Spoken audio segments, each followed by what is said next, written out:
కొత్త రోగం వస్తుంది, కొత్తది ఏదో ఒకటి వస్తుంది. మళ్ళీ మనసు ఏమవుతుంది? చంచలం, మళ్ళీ అశాంతి. మరి ఇంక ఎప్పుడు మనం ప్రశాంతంగా ఉండేది? అవునా కదా?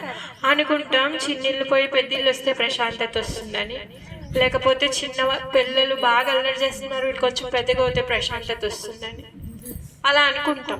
కానీ ఎప్పటికప్పుడు ప్రశాంతత అనేది మన దగ్గర లేదు. ప్రశాంతత ఎక్కడుందో అక్కడికి వెళ్తే, ప్రశాంతత ఎక్కడుందో వాళ్ళ సాంగత్యం తీసుకుంటే అప్పుడు ప్రశాంతత మనం పొందగలుగుతాం. మరి నిత్యంగా ఎప్పుడు ఆనందంతో ఉండేవాడు సాక్షాత్ భగవంతుడు ఒక్కడే. మరి ఆయన దగ్గర ఉన్నటువంటి ఆనందం ఆయన పంచడానికి సిద్ధంగా ఉన్నాడు, మనం స్వీకరించడానికి మనం సిద్ధంగా లేము. అలా మనం ఎప్పుడైతే భగవంతుణ్ణి, ఆయన యొక్క ఆనందాన్ని, ఆయన యొక్క కృపని మనం స్వీకరించడానికి సిద్ధం అవుతామో అప్పుడు మనం ఆ ఆనందాన్ని మనం పొందగలుగుతాం. అవునా? సో మరి భగవంతుడి యొక్క కృపని ఎప్పుడు పొందగలుగుతాం? మన మనస్సు ఎప్పుడైతే ప్రశాంతత పొందుతాం. మన మనస్సు ప్రశాంతత పొందాలి అంటే నిత్యం భాగవత సేవయ. మనం పోయినసారి కలిసినప్పుడు చెప్పుకున్నాం, భగవంతుడి యొక్క కథా శ్రవణం చేయడం వల్ల మన లోపల ఉన్నటువంటి అభద్రాలన్నీ తొలగిపోయి ప్రశాంతత మనం పొంది అప్పుడు మనం భగవంతుని ధ్యానం చేయగలుగుతాం. అదేంటండి పర్వాలేదు, మనసు ప్రశాంతంగా లేకుంటే మేము భగవంతుని ధ్యానం చేయగలుగుతాము అనేసి అనుకుంటే అది పొరపాటు. చేయలేము. మనము ఏదైనా సరే ఒక్కసారి మనం భగవంతుని కళ్ళు మూసుకొని గుర్తుకు తెచ్చుకొని ఆయన రూపం గురించి కానీ లేకపోతే ఆయన ధామం ఏదైనా ఒకటి గుర్తుకు చేసుకుందాం అని అనుకున్నాం అనుకోండి, ఎక్కువసేపు మనం గుర్తుకు చేసుకోలేం. వేరే వేరే విషయాలని గుర్తుకొస్తాయి, పాటలు వస్తాయి, పిల్లలు పిలుస్తారు, సంథింగ్ ఏదో ఒకటి అవుతుంది. మన మనసు నిలకడగా ఉండదు. ఎందుకు అంటే మన లోపల ఆ శ్రద్ధ ఇంకా భగవంతుడి పట్ల భక్తి లేనందువల్ల మనకు ఆ ప్రశాంతత మనము పొందలేకపోతున్నాం అన్నమాట. మరి ఎప్పుడు ఈ ప్రశాంతత పొందగలుగుతామంటే మనం భగవంతుడి యొక్క భక్తి చేసినప్పుడు మనం ప్రశాంతత పొందుతాం. మరి భగవంతుడి యొక్క భక్తి ఎలా చేయాలి? భగవద్గీత మనకి నేర్పిస్తుంది. ముందుగా మంగళాచరణ చెప్పుకుందాం. ఓం అజ్ఞానతిమిరాంధస్య జ్ఞానాంజనశలాకయ చక్షురున్మీలితం యేన తస్మై శ్రీ గురవే నమః. శ్రీ చైతన్య మనోభీష్టం స్థాపితం యేన భూతలే స్వయం రూపా కదా మహ్యం దదాతి స్వపదాంతికం. వందేహం శ్రీ గురో శ్రీయుతాపదకమలం శ్రీ గురుర్వైష్ణవ శ్రీరూపం సాగ్రజాతం సహగణా రఘునాథాన్వితం తం సజీవం సాద్వైతం సావధూతం పరిజన సహితం కృష్ణ చైతన్య దేవం శ్రీ రాధా కృష్ణ పాదాన్ సహగణా లలితో శ్రీ విశాఖాన్వితాంశ్చ.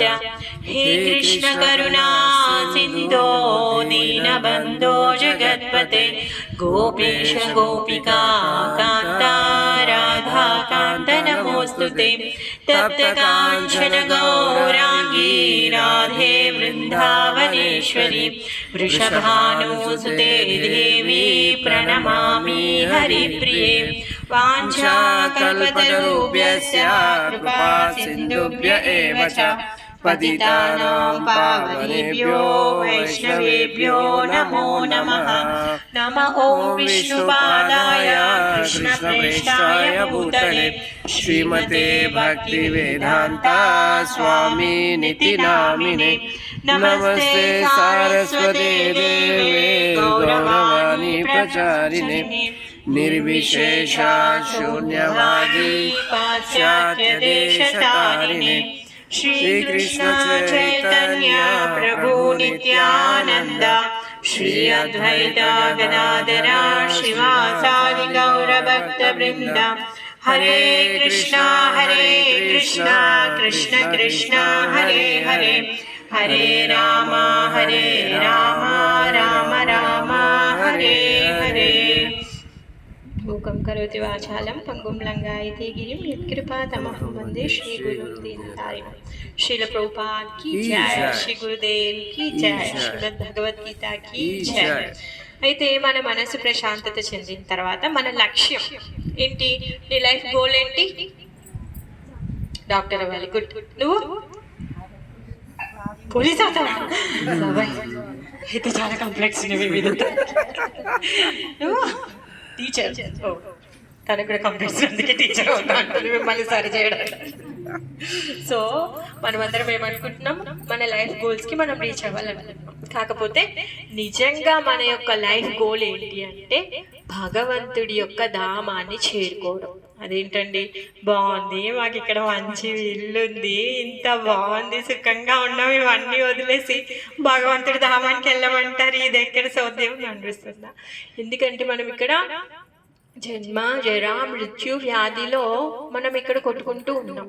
మరి నిజమైన ఆనందం మన దగ్గర లేదు. మరి ఇవన్నీ కాకుండా శాశ్వతమైన ఆనందం పొందాలి అంటే ఏం చేయాలి? భగవంతుడి యొక్క ధామాన్ని చేరాలి. అది మన లైఫ్ గోల్. నిజంగా మన జీవితం యొక్క లక్ష్యం, మనం చేరుకోవాల్సిన స్థలం భగవద్ధామం. భగవంతుడి యొక్క నిత్య సేవలో ఉండడం మన జీవిత లక్ష్యం. ఎందుకు సేవ సేవ సేవ, ఎందుకు 24/7 సేవ సేవ ఎందుకు చెప్తున్నామంటే మన లోపల ఉన్నటువంటి క్వాలిటీయే సేవ. ఎందుకంటే నీళ్లు పారబోస్తే పారుతూ వెళ్ళిపోతాయి, అగ్ని మండుతూ ఉంది, చక్కెర తీయగా ఉంటుంది, ఉప్పు ఉప్పగా ఉంటుంది. వాళ్ళ లక్షణాలు ఏంటి? అవే. మరి జీవుడి యొక్క లక్షణం ఏంటి? సేవ చేయడం. అందుకే మన లోపల ఉన్నటువంటి ఆ క్వాలిటీతో మనం ఏం చేయాలి? భగవంతునికి సేవ చేయాలి. మరి భగవంతునికి సేవ చేయడం, భక్తులం అవ్వడము, భగవద్ధామానికి వెళ్ళడము మన జీవిత లక్ష్యం. మరి మన జీవిత లక్ష్యాన్ని ఎలా మనము సాధించగలుగుతాం? డాక్టర్ అవ్వాలంటే బైపీసీ జాయిన్ అయిపోతుంది, నీట్ రాస్తుంది, ర్యాంక్ వస్తుంది, డాక్టర్ అయిపోతుంది. సో తనకు కూడా ఐపీఎస్ అయిపోతుంది, తను టీచర్ అయిపోతుంది. దానికి ఒక ప్రాసెస్ ఉంది. వాళ్ళు ఆ కోర్సులో జాయిన్ అవుతారు, వాళ్ళ లైఫ్ గోల్ని వాళ్ళు రీచ్ అవుతారు. మరి మనం మన లైఫ్ గోల్ని రీచ్ అవ్వాలంటే ఏం చేయాలి? మనం భగవంతుడి యొక్క ప్రేమను పొందాలి అంటే ఏం చేయాలి? భగవద్ధామానికి వెళ్ళాలి అంటే ఏం చేయాలి? భగవంతుడు చెప్తున్నారు. భగవద్గీత 11వ అధ్యాయం 55వ శ్లోకం. మత్కర్మ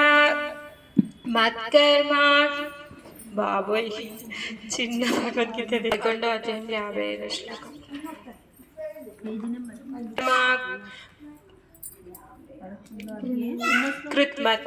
మత్కర్మ కృత్మత్కర్మో మద్భక్త సంగవర్జితః నిర్వైరః సర్వభూతేషు యాసా మమేతి పాండవ. మద్కర్మ కృత్మత్పరమా మద్భక్త సంగవర్జితః నిర్వైరః సర్వభూతేషు యాసా మమేతి పాండవ. మత్కర్మ కృత్మత్పరమో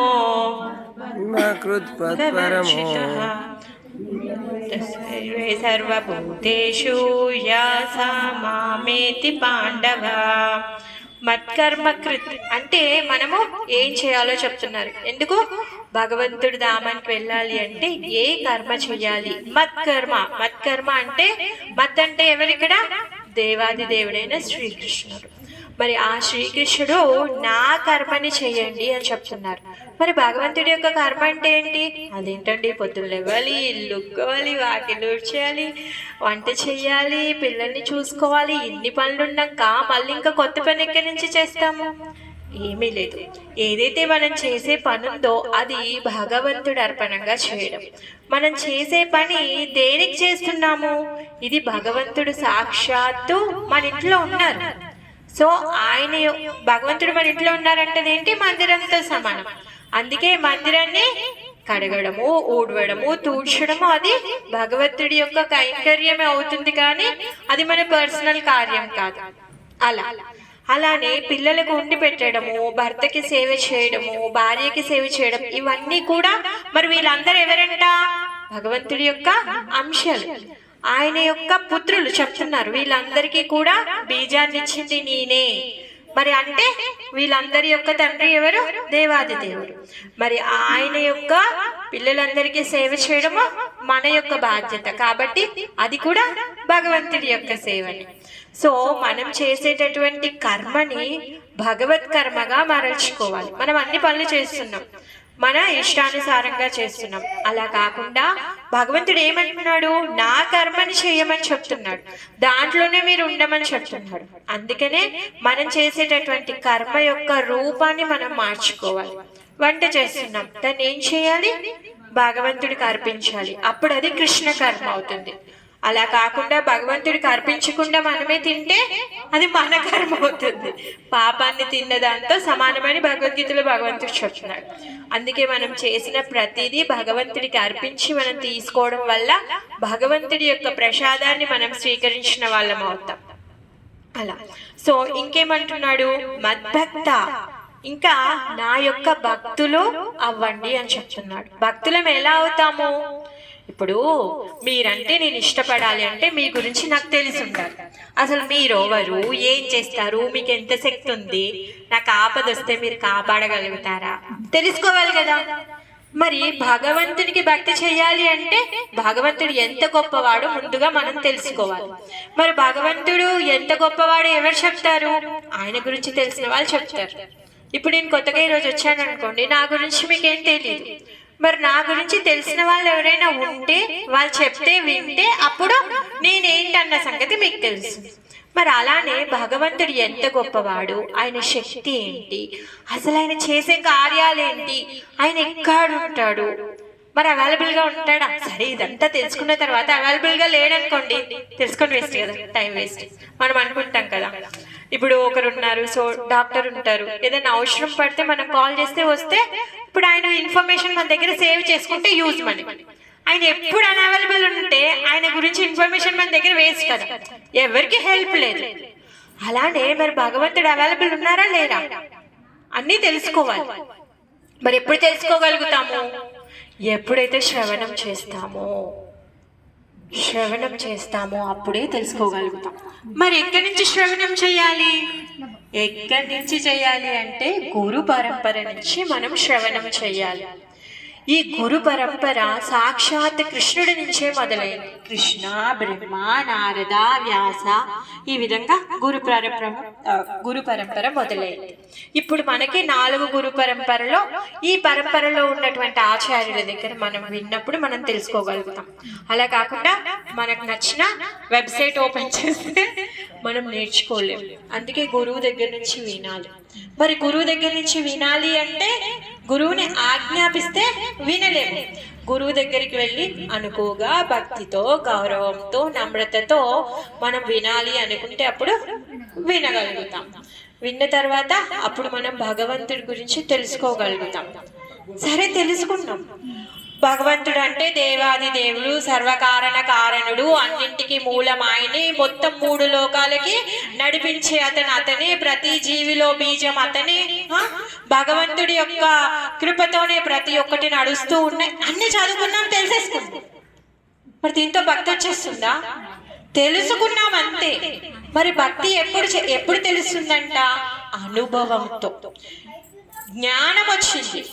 భగవంతుడు అంటే ఎవరు చదివిన తర్వాత జ్ఞానం వచ్చింది, విన్న తర్వాత జ్ఞానం వచ్చింది. మరి భగవంతుడి భక్తి మనం ఎప్పుడు చేయగలుగుతామంటే విజ్ఞానాన్ని పొందినప్పుడు భగవంతుడి భక్తి చేయగలుగుతాం. మరి విజ్ఞానం ఎప్పుడు పొందుతాము? విజ్ఞానం అనేది మనం సేవ చేయడం ద్వారా విజ్ఞానం పొందుతాం. గురువు గారు చెప్పినట్టుగా ఏం చెప్తారు? గురువు గారు అనుకువగా ఉండాలి, 4 నియమాలను పాటించాలి, నియమంగా భగవంతుడి యొక్క నామాన్ని జపం చేయాలి, ప్రతి ఒక్కరి పట్ల సేవాభావంతో ఉండాలి. మరి అది చేసేటప్పుడు ఏమవుతుంది? మన లోపల ఉన్నటువంటి మలినాలు బయటకు వస్తాయి. ఇది చేయడం సులభం కాదు, మనం అనుకుంటున్నాము అంతే కదా, గురువు గారు చెప్పారు చేసేద్దాంలే అనిపిస్తుంది. కానీ అవి ఎప్పుడైతే చేయడం మొదలు పెడతామో మన లోపల ఉన్నటువంటి అనర్థాలు ఏవైతే ఉన్నాయో, కామ, క్రోధ, లోభ, మద, మత్సర్యాలు ఏవైతే ఉన్నాయో అవి బయటకు వస్తాయి, మన నిజ స్వరూపాన్ని చూపిస్తాయి అన్నమాట. అంటే మనము ఏ విధంగా గురువు గారు చెప్పింది పాటించగలుగుతున్నాము, నిజంగా మొత్తం తూచా తప్పకుండా పాటించగలుగుతున్నామా, ఎవరి పట్ల ద్వేషం లేకుండా ఉండగలుగుతున్నామా, నిజంగా ప్రతి ఒక్కరిని భగవంతుడి యొక్క అంశాలుగా మనం చూడగలుగుతున్నామా, భగవంతుడు అంటే ఏంటి, ఆయన కృప అంటే ఏంటి, నిజంగానే ఆయన కృపకు మనం వేచి ఉన్నామా, నిజంగా మొత్తమే మనం భగవంతుడి మీద ఆధారపడి ఉన్నామా, ఇవన్నీ కూడా మనకి తెలుస్తాయి మనం సేవ చేసినప్పుడు. అందుకే పరిప్రశ్న ప్రణిపాత అనేసి చెప్తారు. అందుకే మనము గురువు గారి దగ్గరికి వెళ్ళి విని ఆయన చెప్పినట్టుగా చేసి సేవ చేసినప్పుడు ఆ విజ్ఞానాన్ని మనం పొందుతాం అన్నమాట. మరి ఆ విజ్ఞానం ఏం చేస్తుంది? మనము భగవంతుడి పైన పూర్తిగా ఆధారపడి భగవంతుడికి భక్తుడు అవ్వడానికి మనకి హెల్ప్ చేస్తుంది. అప్పుడు మన మనసు ప్రశాంతత పొందుతుంది. లేకపోతే మన మనసు ప్రశాంతత పొందదు. చదువుకొని భగవంతుని తెలుసుకోవడం వల్ల తెలీదు. మీరు ఎన్ని సంవత్సరాలు భగవద్గీతని ఊరికే మనం చదువుతూ వెళ్తాము, తెలుసుకున్నంత మాత్రంలో ఏమవుతుంది? ఏమీ తెలీదు. డాక్టర్ ఉంటాడు, ఒక బుక్ దొరికింది మనకి, మనము చదువుకున్నాం, ఏంటి మోషన్స్ అవుతాయి టాబ్లెట్ వేసుకోవాలి, జలుబు అవుతాయి టాబ్లెట్ వేసుకోవాలని. అవి మితిమీరిపోయాయి అనుకోండి, మన వైద్యము పనికిరాదు. డాక్టర్ దగ్గరికి వెళ్ళి మళ్ళీ ప్రిస్క్రిప్షన్ తెచ్చుకోవాల్సి వస్తుంది, దానికి సపోర్టింగ్ టాబ్లెట్స్. సో ఇది కూడా అంతే, మనం చదువుకుంటే మొత్తము అర్థం చేసుకోవాలి. మీ మందు కొంతవరకు పనిచేస్తుంది, అంతా మనము చేసుకోలేము. ఎప్పుడైతే భక్తుడి యొక్క కృప, ఆ భగవంతుడి యొక్క పరంపరలో ఉన్నటువంటి ఆచార్యుల యొక్క కృప మనకు లభిస్తుందో అప్పుడు ఈ భగవంతుడి యొక్క జ్ఞానాన్ని మనం అర్థం చేసుకోగలుగుతాం. అప్పుడు అది మనము విజ్ఞానాన్ని పొందుతాం, ఎక్స్పీరియన్స్. ఏదైనా జాబ్కి వెళ్తే ఏమడుగుతారు? ఎక్స్పీరియన్స్ చూస్తారు కదా. సో మనం భక్తిలో కూడా భగవంతుడి భక్తి పూర్తిగా చేయాలి అంటే ఎక్స్పీరియన్స్ కావాలి. మరి ఆ ఎక్స్పీరియన్స్ ఎక్కడ ఎలా వస్తుంది అంటే ఆచార్యుల ద్వారా విని మనము సేవ చేసినప్పుడు. సేవ అంటే ఎవరికి చేయాలి? భగవంతుడికి చేయాలి, భగవంతుడి యొక్క భక్తులకి చేయాలి.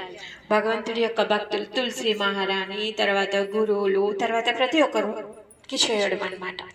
మరి వీళ్ళకి సేవ చేయడం వల్ల మన హృదయంలో ఉన్నటువంటి అనర్థాలు పోతూ ఉంటాయన్నమాట. ఎందుకంటే సేవ అంటే బాస్ కాదు కదా, దాస్ అవ్వడం కష్టం. బాస్ అవ్వడం చాలా ఈజీ, ఆర్డర్ ఇవ్వడం చాలా ఈజీ, ఆర్డర్ తీసుకొని సేవ చేయడం చాలా కష్టం. అవునా కదా? మనం ఏదైనా సేవ చేద్దామని అనుకుంటే అది సులభంగా కంప్లీట్ అవ్వదు, ఏవో ఆటంకాలు వస్తూనే ఉంటాయి. బాస్ అవ్వడం చాలా ఈజీ, ఆర్డర్ చెప్పడం చాలా ఈజీ. ఆర్డర్ ఇచ్చేస్తే నేను వెళ్ళిపోతాను అంతే. ఆ పని చేయడానికి ఎంత కష్టపడాలి, ఏమేమి ఏర్పాటు చేసుకోవాలి, ఎవరెవరితో కలవాలి, ఎంత సమయాన్ని కేటాయించాలి, దానికి ఉంటుంది కదా. మరి అది చాలా కష్టమైంది, ఒక ఆర్డర్ అనేది చాలా సులభమైంది. అందుకే సేవ అనేది కష్టమైంది. ఆ సేవ చేసేటప్పుడు మన హృదయంలో ఉన్నటువంటి మాలిన్యాలు తగ్గిపోతాయి అన్నమాట. ఎలా తగ్గిపోతాయి అంటే, ఎందుకంటే మనం చేసేటటువంటి సేవని మనం ఎలా చేయాలి? ఇది భగవంతుడి యొక్క కార్యము, ఇది మన గురువు గారు మనకిచ్చారు, ఇది మన యొక్క ధర్మము, దీనివల్ల నేను భగవంతుడికి దగ్గర అవుతున్నాను అని చెప్పేసి మనం చేస్తాం. దానివల్ల భగవంతుడు మన లోపల ఉన్నటువంటి అనార్థాలని తంతిస్తారు. ఎప్పుడు పోతాయండి అంటే పోతాయి, అది భగవంతుడి చేతిలో ఉంది. ఎంతైతే మనము భగవంతుడి యొక్క భక్తి ఇంకా ఆయన యొక్క సేవ ఎంత పాలు మనం చేస్తున్నామో అంత పాలు ఆయన యొక్క కృపని మనం పొందగలుగుతాం అంతే. ఎంతైతే ఏమంటారు, ఎంత పిండి పెడితే అంత రొట్టె. అలానే మనం చేసేటటువంటి భక్తి కూడా మనం పొందేదానికి అది నిదర్శనం అన్నమాట. అలా ఇప్పుడు ఏమంటారు, దీనికి ఎగ్జాంపుల్ ఏం చెప్పొచ్చు?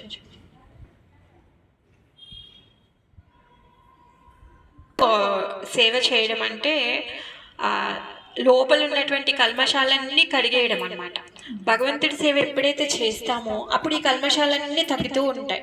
అలా కాదు, నేను ఈరోజే ఫ్యాన్ ఇప్పుడే స్విచ్ బంద్ చేశాను, ఫ్యాన్ ఇప్పుడే ఆగిపోవాలంటే ఆగిపోదు. అది కొంచెంసేపు తిరిగి నెమ్మదిగా ఆగిపోతుంది. అలానే మనం ఇప్పుడు సేవ చేయడం మొదలు పెట్టాం, మన లోపల ఉన్న అనర్థాలన్నీ బయటికి రావడం మొదలయ్యాయి. అవి కూడా తగ్గిపోవాలి ఏమిటి అంటే కాదు, మనం చేయగా ఏమవుతుందంటే ఈ అనర్థాలు తగ్గుతూ మన లోపల ఉన్నటువంటి భగవంతుడి పట్ల, భగవంతుడి భక్తుల పట్ల ఉండేటటువంటి భావం ఏదైతే ఉందో అది పెరుగుతుంది అనమాట. ఇది పెరిగినప్పుడు ఇది తగ్గుతుంది అనమాట. అలా మరి భగవంతుడి యొక్క భక్తుల సేవ చేస్తున్నాము, భగవంతుడి గుడికి వెళ్తాము, దర్శనం చేసుకుంటాము, పూలు తెస్తాము, మాల కడతాము, భగవంతుడికి అర్పిస్తాము, సేవ చేస్తాము, అన్ని బాగున్నాయి, అంతా బాగున్నాయి, చేసేది బాగుంది. మరి చేయకూడని కూడా తెలుసుకోవాలి కదా. చేయకూడని కూడా చెప్తున్నారనమాట. ఏమంటున్నారనమాట, నిర్వేర సర్వభూతేషు మద్భక్త. తర్వాత సంఘవర్జిత. సంఘవర్జిత అంటే అసత్సంగం చేయకూడదు. అసత్సంగం చేయకూడదు అంటే తాగుబోతులతో తిరుగుబోతులతో అనుకుంటాం మనం. వాటి సాంగత్యం మనం ఏమీ చెయ్యట్లేదు. కాకపోతే ఇంకా ఎన్నో అలవాట్లు మన లోపల ఉన్నాయి. ఏవేవో పనులకి మనము అడిక్ట్ అయిపోయి ఉన్నాం. ఎగ్జాంపుల్ మొబైల్కి ఎంత అడిక్ట్ అయిపోయామంటే మన సమయం ఎంత ఇస్తున్నామో తెలియదు మొబైల్స్తో. సో ఆ విధంగా వస్తువులతోని, పరిసరాలతోని, మనుషులతోని కూడా సంఘవర్జిత. వాళ్ళ యొక్క సాంగత్యాన్ని మనం వదిలిపెట్టాలన్నమాట. ఇప్పుడు నిప్పు ఉంటే ఏం చేస్తాము? సరే ఇప్పుడు రాళ్ళు పెట్టేసి అన్నం గిన్నె పెట్టుకొని అన్నం వండేసుకున్నాం, బాగుంది. అది చాలా పెద్ద అగ్ని, దావాగ్ని ఉంది అనుకో, దాన్ని వాడుకోగలుగుతామా? వాడుకోలేము. అది కూడా అంతే, మొబైల్ కూడా అంతే. ఎంత కావాలో అంత వాడుకొని మిగిలింది అది దావాగ్ని లాంటిది, కాలిపోతుంది, దాన్ని వదిలేయాలి అలా. సో నీళ్ళు ఉన్నాయి, స్విమ్మింగ్ పూల్ అయితే స్విమ్మింగ్ చేస్తాం, సముద్రం అంత ఉంటే స్విమ్మింగ్ చేస్తామా? గోవింద. అలానే ఏది ఎందులో నుంచి ఎంత తీసుకోవాలో అంతే తీసుకోవాలి. ఎవరి దగ్గర నుంచి అయినా కూడా ఎంత తీసుకోవాలో వాళ్ళ యొక్క సాంగత్యం అంతే తీసుకోవాలి, అంతకు మించి మనం తీసుకోకూడదు అనమాట. అదే సంఘవర్జిత. అది మొబైల్ కావచ్చు, స్నేహం కావచ్చు, తిరగడం కావచ్చు, ఏదైనా కావచ్చు. అది భగవంతుడి యొక్క భక్తికి తోడ్పడుతుందా అది చూడాలి.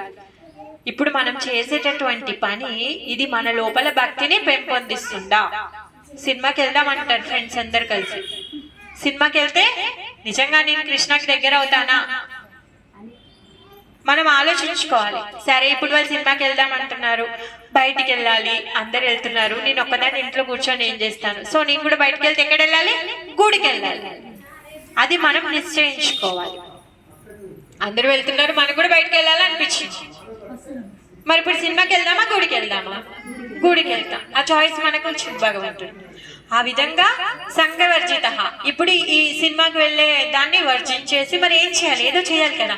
ఎందుకంటే మన లోపల ఉన్నది ఏంటి? సేవ చేయడం ప్రవృత్తి మన దగ్గర ఉంది. ఎంతసేపు స్తబ్దంగా అలానే కూర్చోలేము కదా. అందుకే కార్యాలను మనం మార్చుకోవాలన్నమాట. అందుకే మనం ఏం చేయాలి? సినిమాకి వెళ్ళాలంటే బదులు గుడికి వెళ్ళాలి. ఇప్పుడు రెస్టారెంట్కి వెళ్దాం, తిందామని చెప్తారు ఫ్రెండ్స్ అందరు. మరి అప్పుడు ఏం చేయాలి? రెస్టారెంట్ కాకుండా మనకు ప్రసాదం ఎక్కడ దొరికితే అక్కడికి వెళ్ళాలి. లేకపోతే మనమే మంచిగా వండుకొని భగవంతుడికి ఆఫర్ చేసి తినాలి. ఎందుకంటే మనకి దగ్గరలో గోవింద రెస్టారెంట్ లేదు కదా.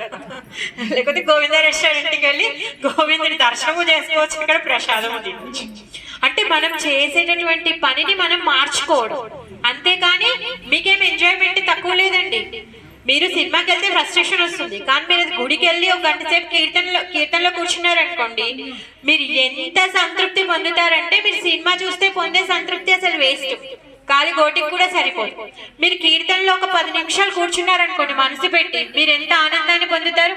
సినిమాకి వెళ్తే అంత ఆనందం పొందుతారా చెప్పండి? నేను కూడా చాలా సినిమాలు చూసాను, నాకైతే అలాంటి హ్యాపీనెస్ రాలేదు. మరి వచ్చిందా? ఎప్పుడైనా వచ్చిందా?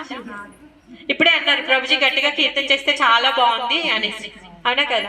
కానీ సినిమాకి వెళ్తే అలాంటి హ్యాపీనెస్ వస్తుందా? రాదు, ఫ్రస్ట్రేషన్ వస్తుంది, అవునా కదా? నాకైతే ఫ్రస్ట్రేషన్ వచ్చేది. అలా అంటే సంఘవర్జిత. ఏదైతే మనని కృష్ణుడికి దగ్గర చేస్తుందో దానిని మనం స్వీకరించాలి, కృష్ణుడికి దూరం చేసేదాన్ని వదిలిపెట్టాలి. అందుకే ఇక్కడ కృష్ణుడు ఏమంటున్నాడు? నా భక్తుడివి కా. అయ్యో బానే ఉంది, ఏం చెయ్యాలో నేర్చుకున్నావు, మరి ఏం చేయకూడదో కూడా తెలుసుకోవాలి కదా. లేకపోతే అన్నిటితో పాటు మేము అన్ని చేస్తాం, గుంపులో గోవిందా, వాడు ఎక్కడ పోతే మేము ఎక్కడ పోతాం, వీళ్ళు ఎక్కడ పోతే అక్కడ పోతాము, మీకు కూడా కృష్ణుడు మొక్కుతాము, లేకపోతే భక్తి చేస్తాం. అలా కాదు, ఏమి చెయ్యాలి ఏమి చేయకూడదు భగవంతుడు చెప్తున్నాడు.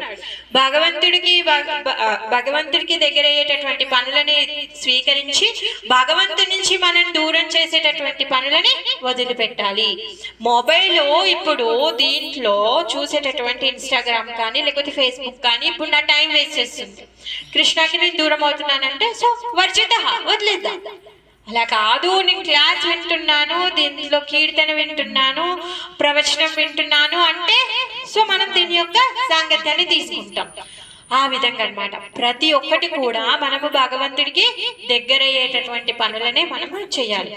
అలా కాకుండా దావాగ్ని ఉంది కదా అని చెప్పి ఆ మంటను వాడుకుందాము అంటే ఆ మంట మనని వాడుకుంటుంది. సముద్రం నీళ్ళని వాడుకున్నామంటే ఆ సముద్రం మనం తీసుకుంటుంది. మొబైల్ కూడా అలాంటిదే, అది ఉంది కదా అని మనం వాడుకున్నామంటే అది మనని మనం దాన్ని వాడుకోవట్లేదు. నేను బాగా అబ్జర్వ్ చేశాను, ఇది నన్ను వాడుకుంటుంది, నేను దాన్ని వాడుకోవట్లేదు అనమాట. అందుకని చెప్పేసి ఫేస్బుక్ ఇన్స్టాగ్రామ్ ఓపెన్ చేయొద్దని ఒక ప్రణతి పెట్టుకున్నాను. నేను ఓపెన్ చేయట్లేదు కొన్ని రోజుల నుంచి. మీ అందరికి చెప్తే కనీసం మీకు చెప్పానని మళ్ళీ ఓపెన్ చేయనని అందుకని చెప్తున్నా అనమాట, కంటిన్యూ చేద్దామని. అలా ఎందుకంటే టైం వేస్ట్ అవుతుంది అంతా. సో ఆ విధంగా ఏదైతే భగవంతుడికి దగ్గర చేస్తుందో దూరం చేస్తాయో ఆ విధంగా మనము సంఘవర్జిత. తర్వాత నిర్వేరే సర్వభూతేషు, మరి ఎవరి పట్ల కూడా ద్వేషం ఉండొద్దంట. బాలే ఉందండి, ఎవరి పట్ల ద్వేషం ఉండొద్దంటే ఎలా నడుస్తుంది? కరెక్టేనా? నడుస్తుంది. కృష్ణుడు అదే చెప్తున్నాడు. సాక్షాత్ కృష్ణుడే కురుక్షేత్ర యుద్ధంలో కౌరవులందరినీ కూడా చంపేయమన్నాడు. అదే యుద్ధంలో నించోని నువ్వు ఎవరి పట్ల ద్వేషం పెట్టుకోవద్దని చెప్తున్నాడు. సందేహం వేస్తుందా కదా? మరి అక్కడ ఏం చెప్తున్నాడు కృష్ణుడు? నువ్వు ద్వేషం పెట్టుకోవద్దు, అలానే మమకారం పెట్టుకోవద్దు.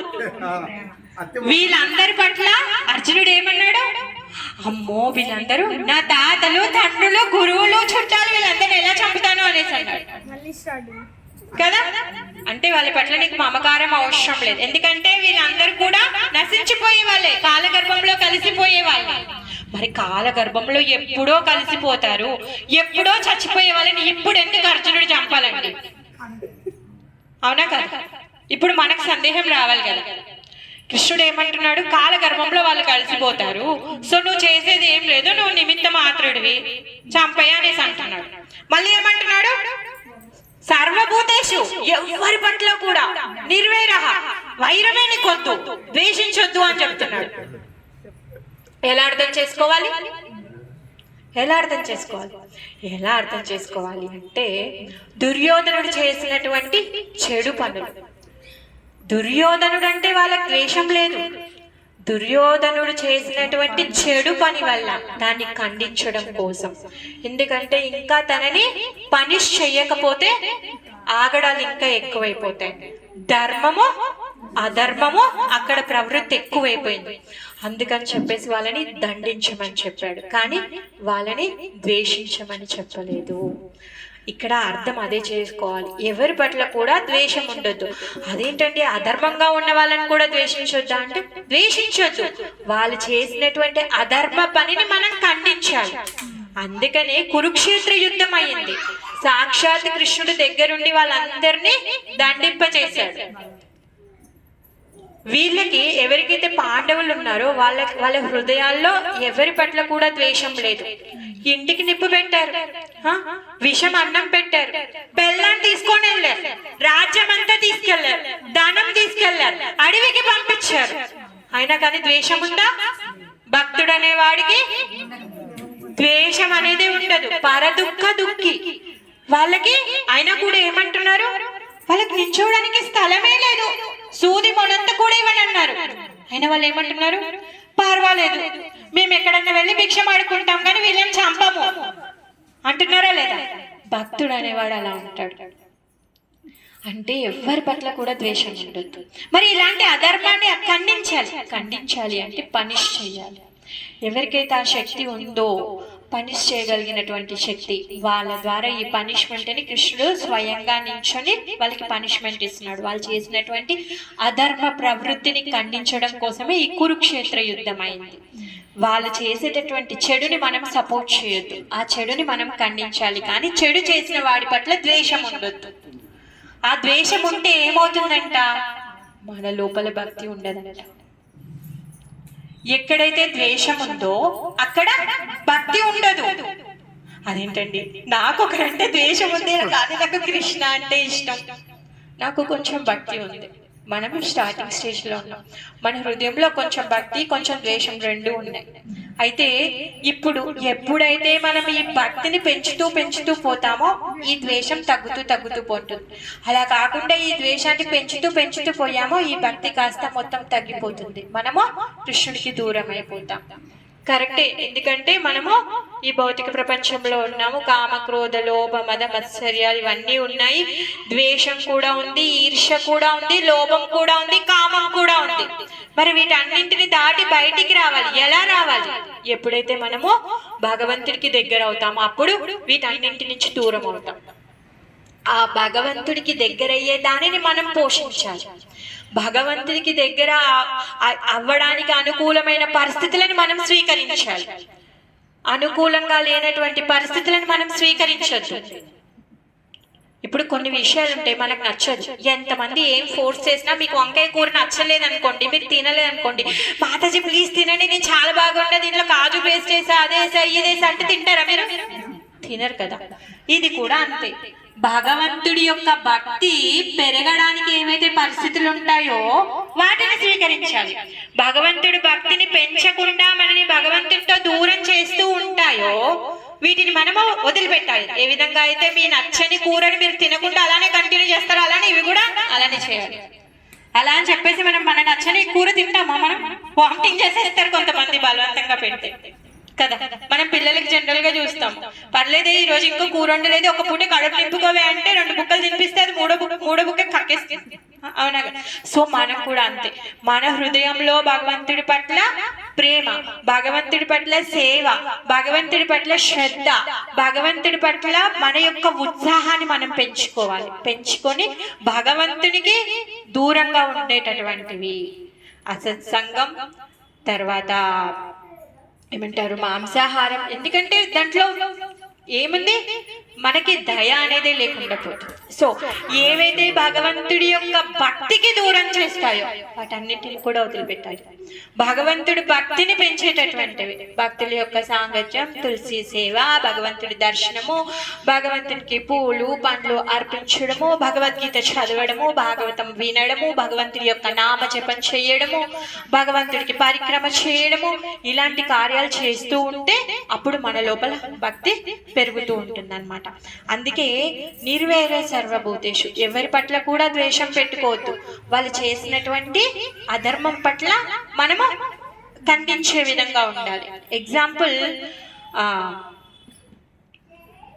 దక్ష ప్రజాపతి, శివుడు, పరమశివుణ్ణి దక్ష ప్రజాపతి ఎన్నోసార్లు అవమానించాడు, ఎంతో దూషించి మాట్లాడాడు. ఎంత ఘోరమైన మాటలు మాట్లాడతాడంటే శివుడు పల్లెత్తు మాట మాట్లాడాడు, కన్నెత్తి కూడా తిరిగి చూడడు, కోపంగా కూడా తిరిగి చూడడు. ఆయన బిహేవింగ్ లో చేంజే ఉండదు. మొత్తము ఎంత పెద్ద గొప్ప యజ్ఞం అంటే సాక్షాత్ బ్రహ్మ, ఇంద్ర, రుద్ర అందరూ వచ్చారు. అలాంటి అంత పెద్ద సమావేశంలో దక్షుడు శివుణ్ణి అవమానిస్తే నందికి కోపం వస్తుంది, అసలు ఆగలేకపోతున్నాడు, మండిపోతున్నాడు నంది. కానీ శివుడు మాత్రం ఏమీ అనట్లేదు, అలానే ఉంటాడు, భరిస్తాడు, క్షమిస్తాడు, అలానే ఉంటాడు. కానీ ఎప్పుడైతే సతీదేవి తన శరీర త్యాగం చేస్తుందో అప్పుడు శివుడికి కోపం వస్తుంది. ఎందుకు కోపం వచ్చిందంట? ఈ దక్షుణ్ణి అలానే వదిలేస్తే ఇంకా అధర్మం ఎక్కువగా చేస్తాడు అని చెప్పేసి అప్పుడు ఆయన తలని కట్ చేస్తాడు. పోనీ అలా అని చెప్పేసి ఏమైనా ద్వేషం పెట్టుకున్నాడా? బ్రహ్మదేవుడు వచ్చి అయ్యో ఆయనని కరుణించు అంటే మళ్ళీ మేక తల పెట్టి ఆయనని బతికిస్తాడు. భార్య అయితే వెళ్ళిపోయింది, ఎంత ప్రాణంగా చూసుకునేటటువంటి ఆయనకి కూతురు, ఈయనకి భార్య వెళ్ళిపోయింది, భార్య మళ్ళీ తిరిగి రాలేదు. కానీ ఎవరైతే దూషించారో ఆయనని మాత్రం ద్వేషించకుండా తనకి మేకతల పెట్టి బతికిచ్చాడు. భగవంతుడి యొక్క భక్తుడు అలా ఉంటాడనమాట, ఎవరిని కూడా ద్వేషించడు, వాళ్ళు చేసేటటువంటి పనిని ఖండిస్తాడనమాట. ఇప్పుడు దక్షుడికి ఆ పనిష్మెంట్ ఇవ్వకపోతే ఆయన యొక్క ఆగడాలు ఇంకా పెరిగిపోతూ ఉంటాయి. అందుకనే అలా పనిష్మెంట్ ఇచ్చి వాళ్ళని ఇచ్చేస్తారు, కానీ వాళ్ళ పట్ల ద్వేషం అనేది లేదు. అందుకనే మనం కూడా ఎవరి పట్ల ద్వేషం పెట్టుకోవద్దు.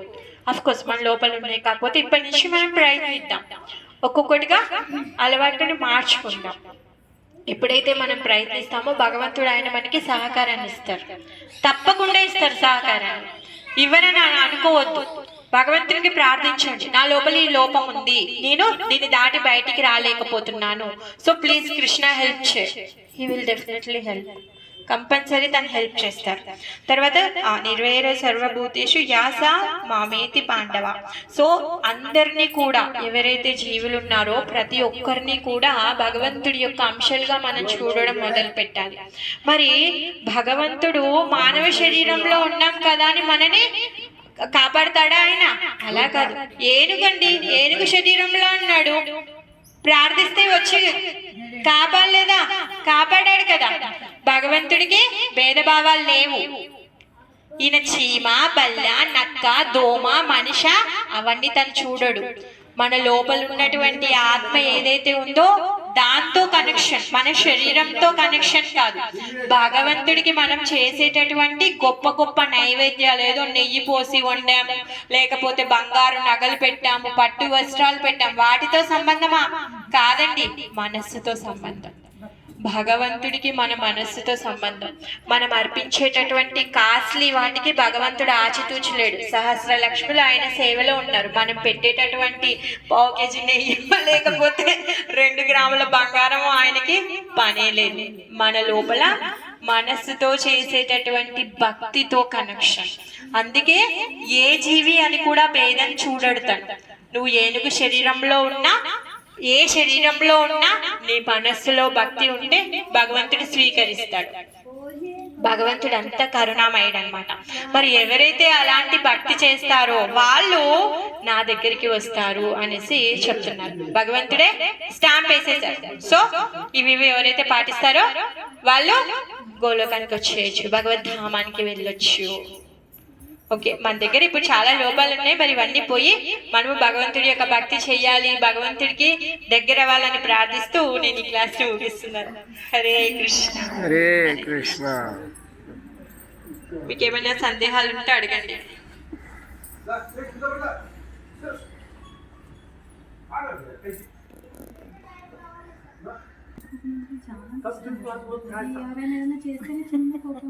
కోపం వస్తుంది, కానీ అంటే కోపాన్ని ప్రదర్శించవచ్చు. ఇప్పుడు తిని చేయకూడదు, తప్పు చేస్తుంది, ఎంత చెప్పినా వినట్లేదు, పోయి కరెంట్ ప్లగ్ లో ఏలు పెడతా అంటుంది, అప్పుడు ఏం లాగి ఒకటి కొట్టాలి. అలా కాదు అంటే ఎంత చెప్పినా వినకపోతే ఏం చేస్తాము? దానికే కష్టం కదా. కరెంట్ ప్లగ్ లో పోయి చేయి పెడితే షాక్ కొడుతుంది, బ్లడ్ క్లాట్ అవుతుంది, ఎంత పెద్ద ప్రమాదం. ఖండించాలి, కానీ ద్వేషం పెట్టుకోవద్దు. నేను చెప్పిన మాట వినలేదు అనే ద్వేషం మనం పెట్టుకోవద్దు. అలా కృష్ణ మనకు అది చెప్తున్నాడు అనమాట. అందుకే నిర్వైర సర్వభూతేషు, ఎవరి పట్ల కూడా వైరాన్ని ఉండొద్దు. వాళ్ళు చేసేటటువంటి అధర్మాన్ని ఖండించాలి. అది చాలా కష్టం. అది ఆడవాళ్ళకి ఇంకా కష్టం. నేను చెప్తాను పర్సనల్ గా, నేను ఆడవాళ్ళు కాబట్టి అత్త కోడల రిలేషన్, ఆడపడుచుల రిలేషన్ లో ఓపెన్ సీక్రెట్ ఇది, ఇదేమి క్లోజ్ సీక్రెట్ కాదు. ఎందుకంటే మనము మన లోపల ఆ ఈర్ష, ద్వేషం, ఆ భావాలు ఉంటాయి. అందుకని మన లోపల ఆ లోపాలని పోగొట్టుకోవాలంటే కృష్ణ హెల్ప్ కావాలి. సో వాళ్ళ పట్ల ద్వేషం పెట్టుకోదు, వాళ్ళు చేసేటటువంటి ప్రవర్తన పట్ల మనము ఉండాలి. మన లోపల ఆ శక్తిని మనం పెంచుకోవాలి. ఓకే, కానీ మా ప్రభు నేర్పించేది కానీ వదిలేసే, ఈ రోజుకి రేపు చూసుకుందాం. ఎస్, ఈ రోజుకి వదిలేసే రాధా ప్రియ, రేపు చూసుకుందాం.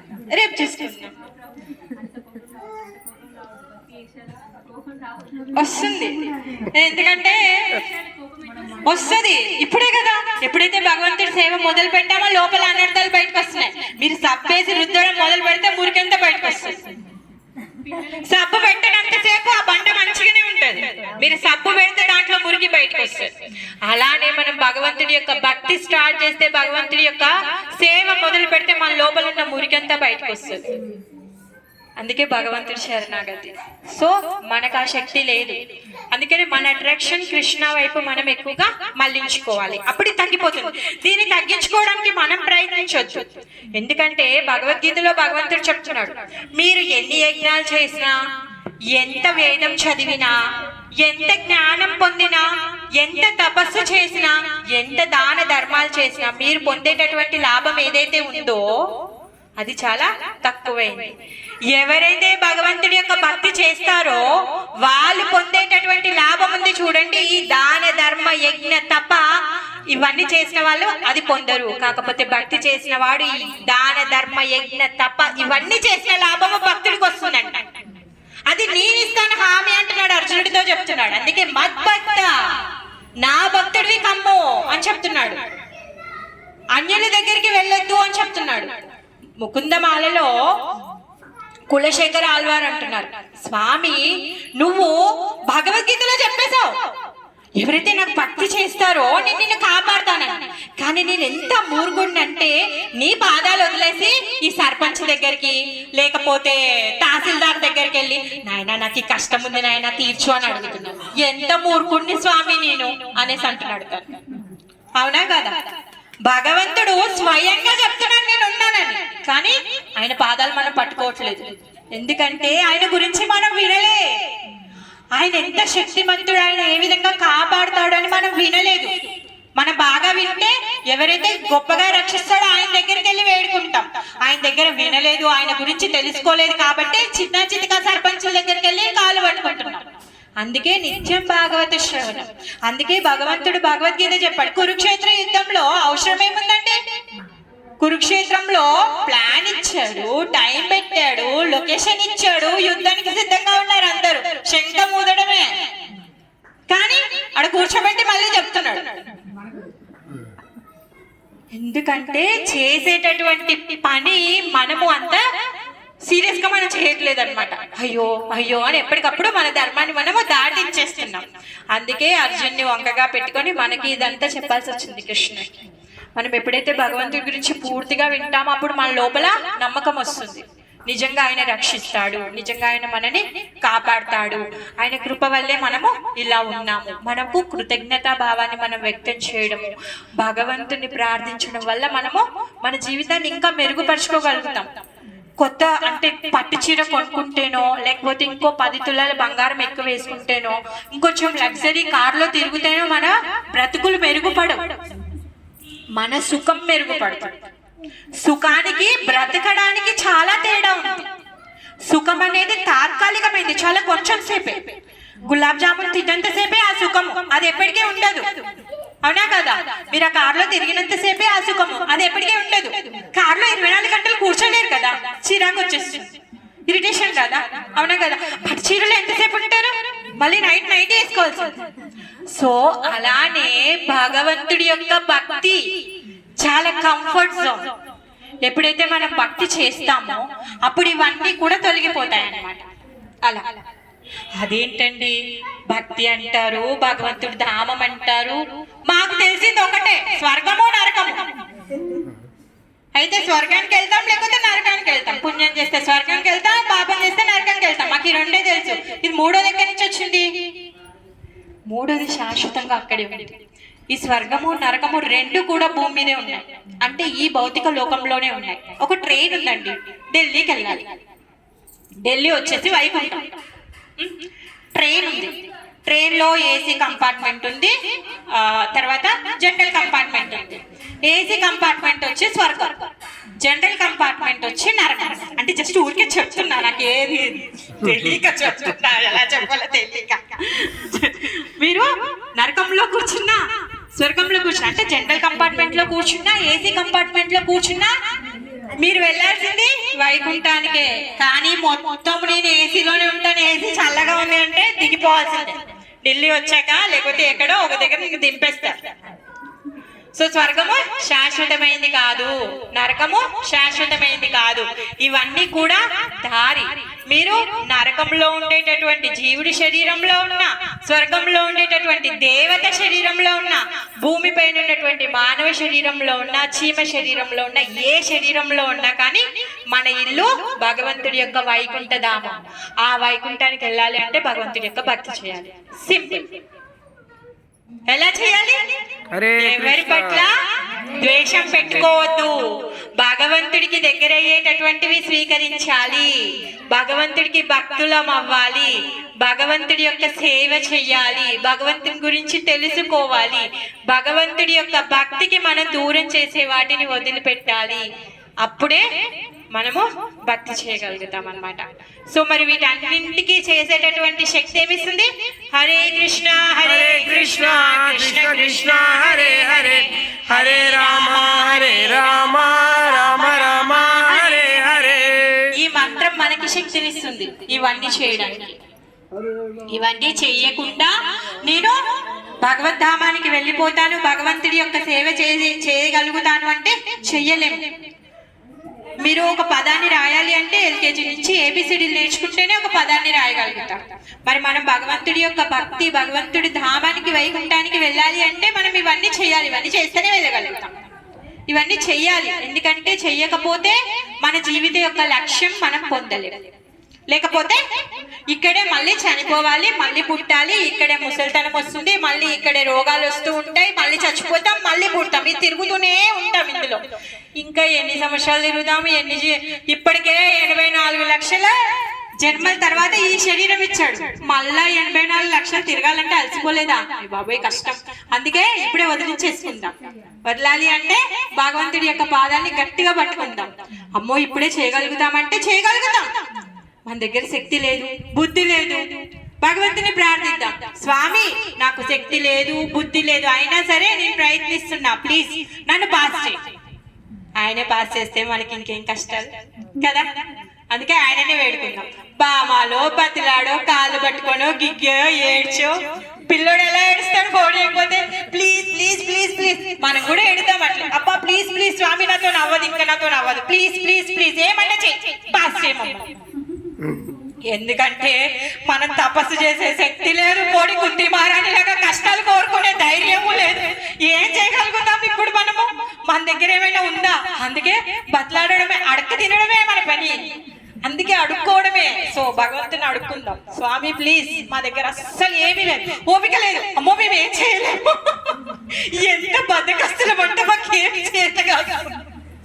అందుకే ఆయననే ప్రార్థిద్దాం. హరే కృష్ణ హరే కృష్ణ.